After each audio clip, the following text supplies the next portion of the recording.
Une nouvelle de China Miéville, 2 saisons. La neige, le sapin, les guirlandes, la dinde, c'est peut-être puéril, mais j'aime toutes ces âneries. Et puis les cadeaux, les cantiques et les chansons ringardes. J'adore Noël. Voilà pourquoi j'étais si enthousiaste. Et pas seulement pour moi, pour Annie aussi. Elsa, sa mère, ne voyait pas l'intérêt. Elle ne comprenait pas mon sentimentalisme, mais Annie trépignait déjà. Malgré ses 14 ans, quand revenaient les fêtes, c'était encore une gamine rêvant de bas de laine à côté de la cheminée. À chaque fois que le 25 décembre tombe dans une période où je l'ai à la maison, Elsa et moi pratiquons la garde alternée depuis le divorce. Je me mets en 4. Je dois reconnaître qu'Elsa m'avait fait culpabiliser. Je redoutais de décevoir ma fille. J'ai donc éprouvé un bonheur presque indescriptible en apprenant que pour la première fois, je serais en mesure de célébrer la chose comme il se doit. Ne vous méprenez pas. N'ayant pas d'action, Yulko, ni les moyens d'acheter la licence d'utilisation d'une journée, il me serait impossible de fêter légalement le solstice. Un temps, j'avais envisagé de me fournir chez un concurrent discount de Christmas Team ou une filiale de firme généraliste genre Coca-Nicola. Mais la perspective d'un truc au rabais était tout bonnement déprimante. Ça m'aurait privé de la plupart des composantes traditionnelles. Et si on ne peut pas tout avoir, pourquoi se donner la peine ? Christmas Team détenait les droits de l'eggnog, mais le lait de poule, c'est écœurant. Ces autres entreprises ont beau tenir à créer leurs propres recettes pour concurrencer les classiques exclusifs du style reine ou bonhomme de neige, leur gamme ne décolle pas. Je n'oublierai jamais la réaction des abusés d'Annie devant le gecko des fêtes vendues par Papa N. Non, comme la plupart des gens, je comptais célébrer la nativité en organisant une petite sauterie. Pour 2, juste Annie et moi. Tant que je prenais soin d'éviter les produits sous licence, tout se passerait bien. Du lierre en déco, ça se défend encore. Le hou est hors de question, mais j'avais amassé un tas de tomates cerises que j'avais prévu de piquer sur des cactus. Je n'aurais pas pris le risque de mettre des guirlandes, mais j'avais quelques ceintures de couleurs vives que je me proposais de draper autour d'un aspidistra. Vous savez ce que c'est. Les inspecteurs ne sont pas trop pénibles. Ils ferment parfois les yeux sur 1 ou 2 petites entorses. Et c'est tant mieux, car les amendes pour Noël pirate sont astronomiques.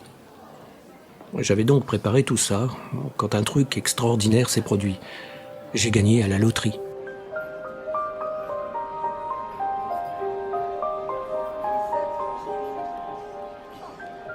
Enfin, sans remporter le gros lot, mais étant l'un des finalistes, j'ai eu un super prix de consolation, une invitation à un buffet de Noël sous licence légale, organisé spécialement par ni plus ni moins que Yulko, au centre-ville de Londres. En lisant la lettre, je tremblais. Comme il s'agissait de Yulko, j'aurais droit à la totale. Il y aura un Santa, Rodolphe, du hou, de minces pies et un sapin de Noël, avec des cadeaux aux pieds. Le sapin, ça a été le coup de grâce. J'avais déprimé à mort en songeant à mes cadeaux emballés dans du journal à côté de l'aspidistra. Mais depuis que Yulko a acheté les droits sur le papier coloré et le dépôt sous les arbres, les inspecteurs ont serré la vis sur le délit d'offrande, subligneuse. Je n'arrêtais pas de penser à ma fille, qui pourrait aller cueillir son cadeau sous des branches laissant tomber des aiguilles. Je n'aurais peut-être pas dû prévenir Annie, histoire de la surprendre le jour même, mais je trépignais trop. Et pour être honnête, c'était en partie afin de rendre Elsa jalouse. Elle avait toujours fait un tel plat, de ne rater Noël sous aucun prétexte. Réfléchis, ai-je lancé. On pourra chanter en canon en toute légalité. Oh pardon, c'est vrai, tu détestes les cantiques. J'ai été atroce. Annie avait tellement hâte qu'elle a failli vomir. Elle a changé son pseudo en ligne pour Jingle Bell, après quoi elle a passé son temps à fanfaronner auprès de ses pauvres amis qui bisquaient. Je scrutais l'écran quand je lui ai apporté du thé. Les fenêtres du chat regorgeaient de surnoms tels que Bolduc 12 ou Couronne et des exclamations du style « Non, Noël, giga cool !» que je surprenais avant qu'elle ne bloque l'écran en exigeant de l'intimité. « Sois charitable !» lui ai-je conseillé. « N'enfonce pas trop le clou, ils vont t'en vouloir. » Mais elle s'est contentée de s'esclaffer en expliquant qu'ils organiseraient pour se croiser le 25 de toute manière et que je ne savais pas de quoi je parlais. À son réveil le jour dit, pour la toute première fois, il y avait un bas au pied de son lit. Et elle est venue avec pour le petit déjeuner toute rayonnante. J'ai pris un énorme plaisir à agiter mon badge Yulko et à décocher en toute légalité un joyeux Noël chéri. Heureusement que le marque déposé ne se prononce pas. J'avais adressé son cadeau à Yulko conformément aux instructions. Il attendait sous le sapin. C'était la dernière console en date, une folie sur le plan financier, mais je savais qu'elle adorerait. Elle est douée pour les jeux vidéo. Nous sommes partis tôt. Il y avait pas mal de gens dans les rues occupés à ce que nous faisons tous le 25, sans rien dire d'illégal, hausser les sourcils en souriant pour se souhaiter de bonnes fêtes. En principe, le bus fonctionnait comme un jour de semaine normal, mais la moitié des chauffeurs étaient en congé maladie, bien sûr. Pourquoi attendre ? A lancé Annie. On a tout le temps. On pourrait y aller à pied. Et toi, tu m'as pris quoi comme cadeau ? Je lui ai posé la question à maintes reprises. J'ai fait semblant de fouiller des yeux l'intérieur de son sac, mais elle a agité l'index. Tu verras bien. Je suis super contente de ce que j'ai trouvé, papa. C'est quelque chose qui aura beaucoup d'importance pour toi. Ça n'aurait pas dû nous prendre trop de temps, mais je ne sais pas pourquoi nous étions lents. Nous avons traîné en bavardant et j'ai réalisé assez soudainement que nous allions être en retard. Surprise. J'ai accéléré le pas, mais Annie s'est mise à bouder et à me récriminer. Je me suis abstenu de lui rappeler que c'était elle qui avait eu la brillante idée de s'y rendre à pied. Nous accusions un certain retard quand nous sommes arrivés dans le centre. « Bon, » répétait-elle, « on y est presque. » Il y avait un monde surprenant dans Oxford Street, toute une foule arborant une expression de bonheur secrète. Je ne pouvais pas m'empêcher de sourire aussi. Soudain, Annie s'est mise à courir devant moi, avant de revenir me tracter. Maintenant, c'était elle qui voulait accélérer. Je n'arrêtais pas de m'excuser auprès des passants qu'elle me forçait à bousculer. C'étaient surtout des jeunes d'une vingtaine d'années, en couple ou en petits groupes. Ils s'écartèrent obligeamment en voyant qu'Annie me traînait, puis trottaient au devant avant de me rejoindre pour me prendre par le bras. Il y avait vraiment une quantité étonnante de gens. De la musique s'élevait plus loin, ainsi que quelques braillements. Je me suis crispé, mais les voix ne semblaient pas hostiles. « Annie, ai-je quand même lancé ? Viens ici, ma chérie. » Je l'ai vu bondir dans la foule, car c'était vraiment une foule. J'ai cru entendre un coup de sifflet. D'où sortaient-ils tous ? Je me suis fait bousculer, entraîner, comme si toutes ces personnes étaient une marée. J'ai entreaperçu un jeune homme, et après un sursaut d'inquiétude, je me suis rendu compte qu'il portait un gros pull brodé d'un renne au nez rouge. Il m'avait suffi d'un regard pour comprendre qu'il n'avait pas payé la licence. « Annie, viens ici !» hurlai-je à présent, mais mon cri s'est noyé dans le bruit. À côté de moi, une jeune femme a élevé la voix pour entonner une note très fort. « Oui !» Le garçon qui l'accompagnait s'est joint à elle, puis un ami, puis un groupe de gens à côté d'eux, et en quelques secondes, tout le monde s'y est mis, un mélange de tonalités justes et de fausses notes, combiné en une seule vocifération. « Oui !» Et puis, dans un timing impeccable, l'attroupement de plusieurs centaines de personnes a saisi la coda et embrayé sur la chanson. « Wish you Merry Christmas, wish you Merry Christmas. » « Vous êtes dingue ou quoi ?» ai-je braillé. Mais avec cette saleté de rengaine illégale, personne ne m'entendait. Bon sang, j'ai compris ce qui se tramait. Nous étions tombés sur un nid de n'activistes. Je pivotais en tous sens en hurlant à Annie de me rejoindre et courus à sa suite tout en cherchant des yeux les flics. Les caméras de surveillance avaient forcément capté la manœuvre. Ils allaient envoyer la brigade rouge-verte. Ayant repéré Annie dans la multitude qui ne cessait d'affluer, je me suis précipité dans sa direction. Elle me faisait de grands signes en guettant anxieusement autour d'elle, tandis que je chassais les gens de mon chemin. Mais en m'approchant, je l'ai vue regarder d'un autre côté. « Papa !» a-t-elle crié. Ses yeux se sont écarquillés et ensuite... Était-ce bien une main qui venait de l'attraper pour l'arracher de là ? J'ai hurlé son prénom en atteignant l'endroit où elle s'était trouvée, mais elle s'était volatilisée. J'ai paniqué. C'est une gamine intelligente, on était en plein jour, au vu et au su de tout le monde. Mais bon sang, d'où était sortie cette main ? J'ai appelé son portable. Elle a décroché. « Papa ?» On captait très mal avec tout ce monde. Je lui ai demandé où elle était en beuglant. Sa voix était tendue, mais pas effrayée. « Doc, je vais passer un ami à la fête. »« Hein ?» hurlai-je. « Hein ?»« À la fête !» a-t-elle répété. Après quoi, plus de réseau. Ah oui, la fête. C'était logique de s'y retrouver. Je me suis repris. J'ai fendu la foule. Elle se montrait de plus en plus revendicative. Ça tournait presque à l'émeute. Oxford Street était bloquée. Je me trouvais au milieu de ce qui était devenu brusquement plusieurs milliers de manifestants. Il me fallut une éternité d'angoisse pour progresser à travers leurs rangs. Ce qui avait eu l'air d'une multitude anonyme gagnait soudain en variété, en couleur. Tout le monde marchait. Je passais devant différents cortèges. D'où venaient tous ces drapeaux? Leurs slogans flottaient au-dessus de nos têtes comme autant de débris sur l'eau. Pour la paix, le socialisme et Noël, touche pas à nos fêtes ni à nos congés, c'est moi qu'on privatise. La même pancarte se répétait partout. Elle était très simple. Les lettres trademark, marque déposée dans un cercle rouge barré d'une ligne oblique. Tout va bien pour Annie, ai-je pensé, entre certitude et prière. Elle l'a dit. Je me dirigeais vers les réceptions, regardant autour de moi. Je n'étais plus qu'à quelques rues de là, j'avais pris conscience de l'ampleur de la manif. Ces gens étaient fous. Je ne leur en voulais pas de leur indignation, mais ce n'était pas la bonne méthode. Pour parvenir à leur fin, ils n'arriveraient qu'à se créer des ennuis et à mettre les autres dans la mouise. La police ne tarderait pas à débarquer. Cela dit, leur créativité avait quelque chose d'admirable. Le spectacle était magnifique, avec tous ces déguisements et toutes ces couleurs. Comment les avait-ils fait passer jusque dans la rue? Comment avaient-ils tout organisé? Ça reste un mystère pour moi. Sans doute en ligne, donc avec un cryptage assez sophistiqué pour tromper la flickware. Chaque composante du défilé semblait chanter un air différent, des chansons que je n'avais pas entendues depuis des années. Je traversais un pays des merveilles hivernales.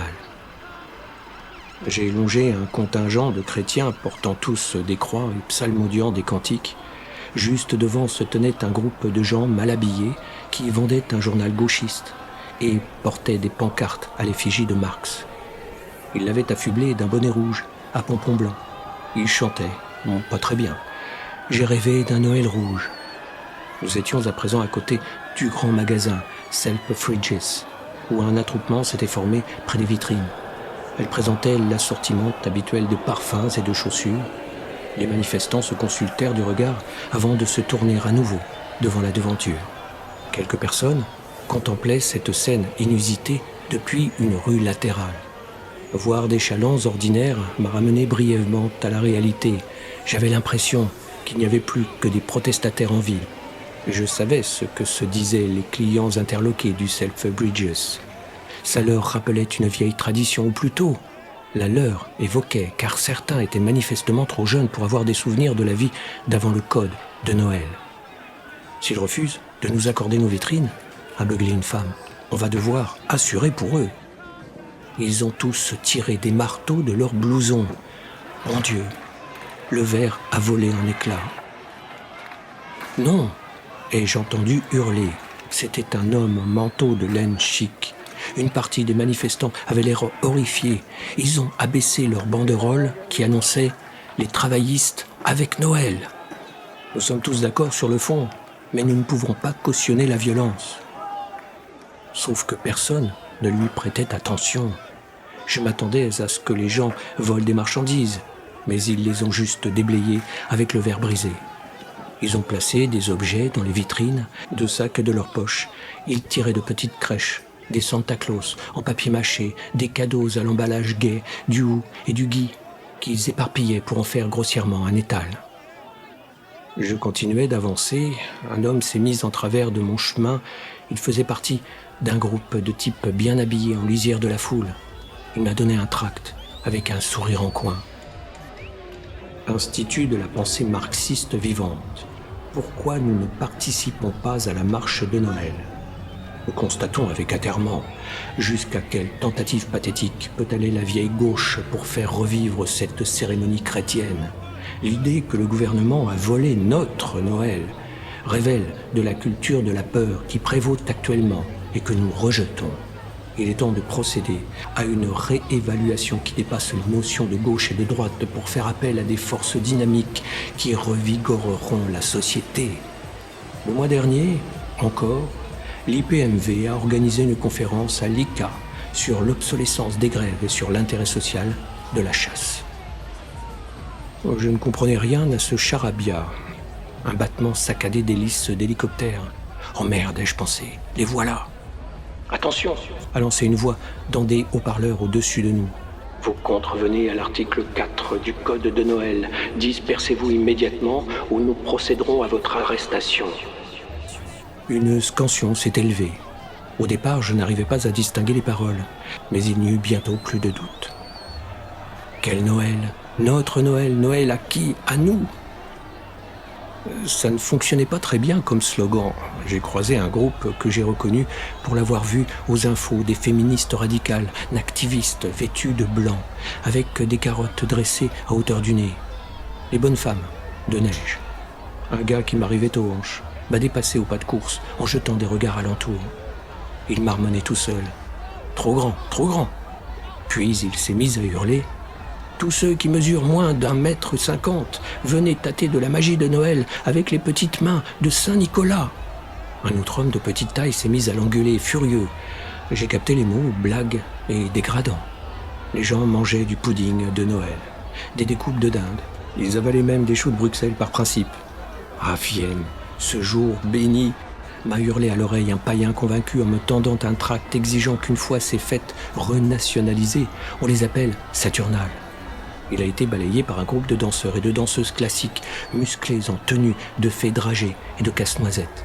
Je me rapprochais du lieu où devait se tenir le buffet, mais les rues étaient de plus en plus bondées. Le bâtiment était encerclé, comme entré. Des silhouettes se sont jointes à la foule. Oh merde, ai-je pensé. La police, ça y est. Mais non, c'était une bande de gens agressifs qui fracassaient les pare-brises des voitures au fur et à mesure de leur marche. Ils étaient déguisés en Père Noël. Chiotte, les Red White Blocks a gueulé quelqu'un autour de moi. Seulement, ça ne leur a fait ni chaud ni froid. Il était évident que les Red White Blocks cherchaient l'affrontement. Tout le monde essayait de s'éloigner d'eux. J'ai entendu quelqu'un crier « Dégagez !» Mais c'est resté sans effet. À présent, ça y était. On voyait des flics qui s'amassaient dans les rues perpendiculaires. Les Red and White Blocks les poussaient à sortir à coups de lanceurs de canettes, en hurlant « Alors, ça vient !» comme des supporters de foot, furax. J'ai battu en retraite. Une bifurcation, et c'était bon. Le lieu de la célébration, Amlaise, la boutique de jouets. Confrontés à tout ça et à ce chaos, les vigiles armés qui gardaient les lieux en temps normal avaient dû prendre leurs jambes à leur cou, puis depuis un moment. En regardant mieux, j'ai vu des visages horrifiés derrière les vitres du premier étage. Je devrais être là-haut avec vous, me suis-je dit. C'étaient les invités, des mômes et leurs parents, assiégés par la manif, guettant la progression de la police. Et, oh, il y avait Annie qui me criait quelque chose, campée sous les hauts vents d'Amlaise. J'ai mugi de soulagement et je me suis précipité vers elle. « Mais qu'est-ce qui se passe ?» a-t-elle hurlé. La terreur émaillait sa voix cette fois. La brigade rouge-verte approchait des provocateurs, Red and White Blocks. Les policiers tambourinaient en cadence avec leurs matraques sur leurs boucliers ornés du guirlande. Bordel de Dieu, et je lâchais tout bas. J'ai entouré ma fille de mes bras protecteurs. Ça va chauffer, ai-je prévenu. On va devoir courir pour s'échapper, prépare-toi. Mais alors que nous nous apprêtions à filer, il s'est produit un truc étonnant. Le temps d'un battement de cils, un jeune homme en longue robe blanche est sorti de nulle part. Il s'est interposé entre les Red White Blocks et la police avant que quiconque ait pu l'arrêter. Quelqu'un a crié « Mais il est fou !» Mais le silence commençait à gagner la foule. Le nouvel arrivant venait de se mettre à chanter. Les flics se sont élancés vers lui et les Red and White Blocks ont fait mine de les repousser, mais sa voix est partie dans les aigus et les deux camps ont hésité. Je n'avais jamais rien vu d'aussi beau. Il projetait une note unique à la pureté surnaturelle, qui les fait durer de longues secondes avant de continuer. Petite ville de Bethléem, Tu dors tranquillement. Il s'est tu jusqu'à ce que tous se tendent l'oreille. Sur ton sommeil, l'étoile d'or se lève au firmament. Les Red and White Blocks ne bougeaient plus personne non plus dans la foule. Sa lumière éternelle nous apporte la joie. Et à présent, c'était au tour des flics. Ils jetaient leurs matraques, l'un après l'autre. Ils posaient leurs boucliers. Oui, la réponse à nos appels ce soir se trouve en toi. D'autres silhouettes immaculées étaient apparues. Elles s'avancèrent calmement pour rejoindre leur ami. J'ai sursauté en prenant conscience que je me protégeais les yeux. Ces personnages étonnants sortis du néant, ces jeunes gens élancés, singuliers, spectaculaires, dégageaient une autorité imparable. Leur tunique semblait d'une blancheur impossible. J'avais le souffle court. Ils chantaient tous désormais. Ah, qu'il fut donné simplement ce présent merveilleux, ainsi Dieu bénit les humains en leur ouvrant les cieux. Un par un, les policiers ont ôté leurs casques pour mieux tendre l'oreille. Les couinements de leurs supérieurs résonnaient dans leurs écouteurs, qu'ils ôtèrent à leur tour. Nul n'entend sa venue dans ce monde pécheur. Les chanteurs ont marqué un silence, et j'ai brûlé d'entendre la conclusion. Mais Jésus entre bienvenu dans les plus humbles cœurs. Les policiers souriaient, la larme à l'œil, au milieu des protections et des matraques qui jonchaient le sol. Le gars du début a levé la main. Il a regardé tous les équipements jetés par terre. Il s'est adressé aux Red and White Blocks. « Vous n'auriez pas dû chercher à en découdre ?» a-t-il lancé. Ils ont eu l'air honteux. Il a marqué un silence. « Vous vous seriez fait laminer, alors que maintenant, ces crétins sont désarmés, c'est le moment de se battre. » Sur quoi il pivota sur lui-même pour se jeter toute robe au vent sur les flics, imités par les autres membres du chœur. Flics impuissants qui d'abord, estomaqués, prirent vite la poudre d'escampette et que la foule rugissante entreprit de poursuivre. Nous sommes la chorale militante, gaie de gauche, brama le premier chanteur de sa voix de ténor envoûtante. Et nous sommes fiers de lutter pour rendre Noël au peuple.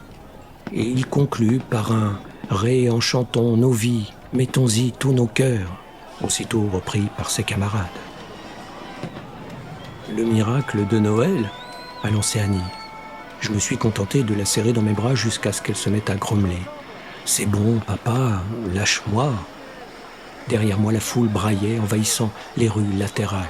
« Ça, c'est le problème avec les Red and White Blocks », a marmonné Annie. « Stratégie de la tension, mon cul. Ils veulent juste faire le coup de poing. Quelle bande d'amateurs, ces anards !»« Ouais, a approuvé, un tout jeune homme derrière elle. Et de toute façon, les flics en manipulent la moitié. C'est le principe de base, hein. Celui qui cherche le plus de violence est l'allié objectif de la répression. » J'étais bouche bée, ma tête oscillait entre deux, comme celle d'un imbécile regardant un match de tennis. « Qu'est-ce que... » ai-je finalement lâché ? « Oh, ne te fâche pas, papa, » a dit Annie, en m'embrassant sur la joue. « Tu ne m'aurais jamais laissé y aller. Sinon, il fallait t'obliger à venir à pied pour ne pas arriver trop tôt, d'éviter qu'on se retrouve coincé comme eux là-bas. » Elle désignait les gagnants de la loterie qui contemplaient encore la manif depuis les étages supérieurs de Hamleys. Et ensuite, j'ai été forcé de m'éclipser, sinon tu ne m'aurais jamais laissé rejoindre mes amis. Allez, maintenant qu'on a rompu les barrages de police, on va pouvoir réorienter le cortège vers Downing Street. Et alors, c'est l'occasion de rêver de le quitter. « Papa !» a-t-elle décoché avec un regard ferme. Je n'en croyais pas mes oreilles quand tu m'as annoncé que tu avais gagné ce lot. J'avais renoncé à venir aujourd'hui. Mais quelqu'un t'a entraîné loin de moi. Et je grommelais. C'était Marwan. Elle indiquait le jeune homme qui s'était adressé à elle. « Papa, je te présente Marwan. Marwan, voici papa. » Le jeune homme m'a souri et m'a serré la main poliment en changeant de côté sa pancarte. Elle annonçait « Les musulmans pro-Noël ». Il m'a vu déchiffrer l'inscription. Ce n'est pas vraiment une cause essentielle à mes yeux, mais tout le monde se souvient de la façon dont nos camarades ici présents ont pris notre défense quand Oumat El-Tidi a voulu privatiser l'Aïd. Leur soutien nous a beaucoup touchés, vous savez. Enfin bref, je sais que cette journée est importante pour Annie. Ah, me suis-je dit. C'est sa façon à lui de m'offrir des fleurs, papa, expliqua-t-elle. Merci Internet. Écoute, je dois t'avouer que tout ça me contrarie énormément, dis-je. Nous approchions de Downing Street. Marwan nous avait quittés à Trafalgar Square et Annie et moi étions seuls. 10 000 personnes, mis à part. Je t'ai acheté... J'ai perdu beaucoup d'argent. Un gros cadeau t'attendait à cette réception. Moi aussi, je vais être franche, papa. Je n'ai pas besoin d'une nouvelle console. Bah, comment sais-tu? Ai-je entamé. Mais elle poursuivait déjà. Celle que j'ai me va. Je l'utilise avant tout pour des jeux de stratégie qui ne demandent pas beaucoup de puissance. Sans compter tous les patchs que j'ai mis dans ma machine. Ce serait une galère de les transférer. Trop risqué de les retélécharger. Quel patch? Des trucs comme RAID 3.6. Ça convertit Simulville en Octobre Rouge, des trucs comme ça. J'en suis déjà au niveau 4. Le boss de fin de niveau est un tsar. Dès que j'aurai trouvé comment le décaniller pour passer, j'accéderai au double pouvoir. J'ai renoncé, ne serait-ce qu'à essayer de la suivre. À l'entrée de la résidence du Premier ministre s'élevait un immense sapin de Noël blanc et argent. La manif s'est mise à pousser des huées en s'approchant. Comme des militaires protégeaient l'arbre, chacun s'assurait de rester bon enfant. Quelqu'un a jeté du pudding dessus, mais tout le monde l'a ramené vite fait dans les rangs. C'est pas ça, Noël. Avons-nous tous hurlé en passant devant? Noël, c'est nous. Face aux nuages menaçants, la foule commençait à s'éclaircir quelque peu avant que la police n'ait pu se regrouper. Nous avons franchi un cortège de gens arborant tous des bandanas rouges et nous nous sommes joints à leur chant en canon. Quand même, relançai-je, ça me chagrine un peu que tu n'aies pas assisté à la réception. Papa, ça a été le meilleur Noël de ma vie, d'accord? A dit Annie en me secouant. Et c'était génial qu'on soit ensemble. Elle m'a jeté un regard en coin. Alors, tu as fini par deviner? Demanda-t-elle. Pour ton cadeau. Elle me contemplait d'un air très sérieux, très grave. Les émotions se bousculaient en moi.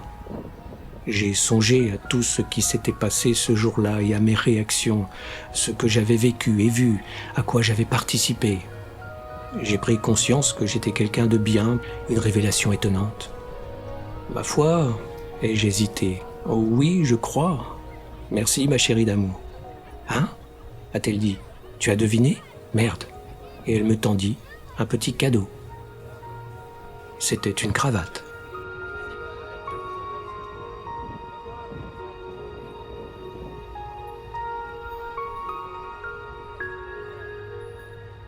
Deux saisons est une nouvelle de China Miéville, extraite du recueil Enquête de Jack et autres nouvelles, publiées aux éditions Outre-Fleuve.